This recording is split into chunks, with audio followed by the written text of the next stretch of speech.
خواتین نماز میں قیام اور سجدہ کیسے کریں؟ بنت خالد محمود سیالکوٹ سے۔ خواتین تکبیر تحریمہ میں کتنا ہاتھ اٹھائیں، ہاتھ کس طرح سے باندھیں، سجدے میں پاؤں کس طرف نکالیں اور سلام کس طرح پھیریں؟ بنت خالد محمود سیالکوٹ سے پوچھتی ہیں۔ دیکھیے، خواتین تکبیر تحریمہ میں ہاتھ کس طرح اٹھائیں۔ خواتین کی جو نماز ہے وہ مردوں سے ظاہری کیفیت کے لحاظ سے مختلف ہے، اس پہ پوری امت کا اجماع ہے۔ اس پر میں دلائل سے کئی بار ریکارڈنگ بھی کروا چکا ہوں۔ یہ اب شروع کیا ہے، فتاوی بعض علماء نے دیے ہیں کہ خواتین ایسے ہی نماز پڑھیں گی جیسے مرد نماز پڑھتے ہیں، اور دلیل یہ دیتے ہیں کہ رسول اللہ صلی اللہ علیہ وسلم نے فرمایا صلوا کما رأیتمونی اصلی، ایسے نماز پڑھو جیسے میں پڑھتا ہوں۔ تو ہم یہ کہتے ہیں یہ صرف نماز کے بارے میں نہیں ہے، حدیث میں بھی آتا ہے خذوا عنی مناسککم، حج ایسے کرو جیسے میں کرتا ہوں۔ لیکن اس کے باوجود پوری امت کا اجماع ہے کہ خواتین حج میں رمل نہیں کریں گی، جو سینہ اکڑ کے طواف کیا جاتا ہے۔ حالانکہ کسی حدیث میں نہیں ہے کہ خواتین رمل کریں یا نہ کریں، کہیں بھی نہیں ہے، لیکن اس کے باوجود چونکہ اس کا تعلق پردے سے ہے، عورت کی حیا سے ہے، تو پوری امت کا اجماع ہے کہ خواتین رمل نہیں کریں گی۔ صفا اور مروہ کی سعی، نبی صلی اللہ علیہ وسلم نے تو صفا اور مروہ کی سعی دوڑ کر کی ہے، بھی نہیں ہے حدیث میں کہ آپ صلی اللہ علیہ وسلم نے عورت کو دوڑنے سے منع کیا ہو۔ لیکن اب اس کے باوجود تمام امت کے علماء، جس میں ہمارے اہل حدیث علماء بھی شامل ہیں، وہ سب عورت کو صفا اور مروہ میں دوڑنے سے منع کرتے ہیں۔ حالانکہ ہمارے پاس نبی صلی اللہ علیہ وسلم کا اس بارے میں کوئی بھی قول موجود نہیں ہے، لیکن پوری امت نے اجماع کیوں کیا کہ بھئی عورت کا تعلق حیا سے ہے اور عبادت میں حیا کا عنصر جھلکنا چاہیے۔ اسی وجہ سے پوری امت آج تک اس پر اتفاق رہا ہے کہ عورت دوڑے گی نہیں۔ اسی طرح لبیک آہستہ کہنا، تو حالانکہ رسول اللہ صلی اللہ علیہ وسلم نے تو لبیک زور سے کہا ہے، لیکن اور عورت کو کہیں بھی نہیں ہے حدیث میں کہ نبی نے زور سے لبیک کہنے سے منع کیا ہو،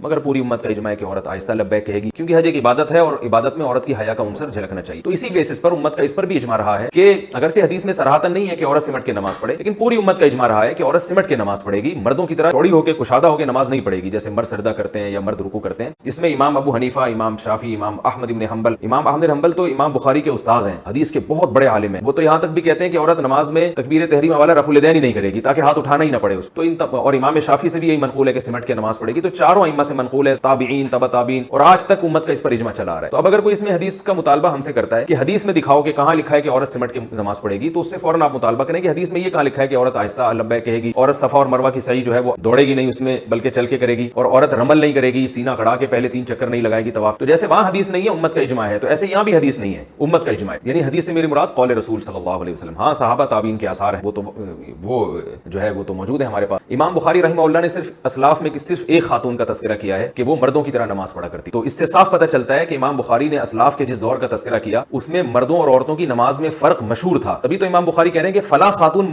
مردوں کی طرح پڑھ رہی ہیں، تو پتہ چلا کہ اسلاف کے دور میں مردوں کی طرح نماز الگ تھی، عورتوں کی طرح الگ۔ تو اس سے صاف پتہ چلتا ہے کہ ان عورت کے علاوہ جتنی عورتیں تھیں اسلاف میں، صحابہ اور تابعیہ، وہ ساری عورتوں کی طرح نماز پڑھ رہی تھیں، تو اس لیے امام بخاری نے صرف ایک خاتون کا تذکرہ کیا ہے، تو باقی تمام ان کے اپوزٹ چل رہی تھی اور وہ عورتوں کی طرح سمٹ کے نماز پڑھ رہی تھی۔ یہ وہ دلائل ہیں جن کا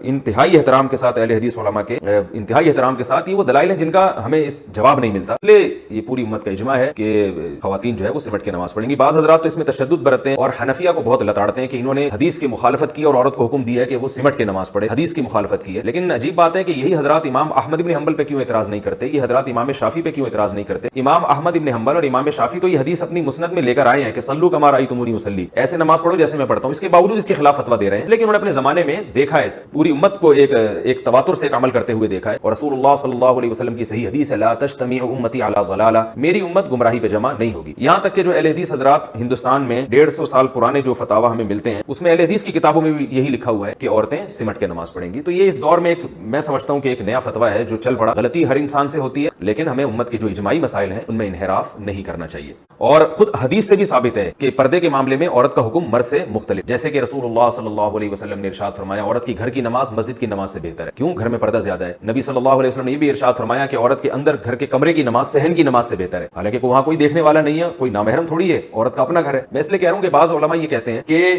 بھائی اگر اکیلے میں عورت نماز پڑھ رہی ہے تو پھر بھی اس کو سمٹ کے نماز پڑھنے کا حکم کیوں دیا جاتا ہے، حالانکہ وہاں تو دیکھنے والا کوئی نہیں ہے۔ تو ہم یہی بات کہتے ہیں کہ عورت کے گھر میں کوئی نامحرم نہیں ہے، پھر بھی حدیث میں آتا ہے کہ صحن سے کمرے میں نماز پڑھنا اس کے لیے زیادہ بہتر ہے۔ اس سے صاف پتہ چلتا ہے کہ عورت کی نماز میں حیا کا عنصر جھلکنا چاہیے اور یہ ظاہر ہونا چاہیے کہ یہ عورت ہے۔ حدیث میں یہ بھی آتا ہے، آپ صلی اللہ علیہ وسلم نے فرمایا التسبیح للرجال والتصفیق للنساء، امام سے اگر نماز میں غلطی ہو جائے تو مرد اللہ اکبر یا مرد سبحان اللہ کہہ کے غلطی پہ تنبیہ کرے گا، لیکن عورت کو آواز نکالنے کی اجازت نہیں ہے۔ حالانکہ نارملی عورت کی آواز کا پردہ نہیں ہے، وہ ضرورت کے وقت بول سکتی ہے، لیکن نماز میں اس کو بولنے پر بھی پابندی لگا دی کہ وہ دائیں ہاتھ بائیں ہاتھ کی ہتھیلی پر رکھ کر ایسے تالی مارے گی جس سے امام کو پتہ چلے گا کہ وہ غلطی کر رہا ہے۔ تو پتہ چلا نماز کے باہر کے احکام الگ ہیں، نماز کے اندر کے احکام الگ۔ اسی طرح اور بھی ہمیں اس بارے میں روایات ملتی ہیں، حضرت عائشہ رضی اللہ تعالی عنہا نے جب عورتوں کی امامت کی تو بالکل صف کے بیچ میں کھڑے ہو کر نماز پڑھائی ہے، حالانکہ امام تو آگے کھڑا ہوتا ہے، عورت کی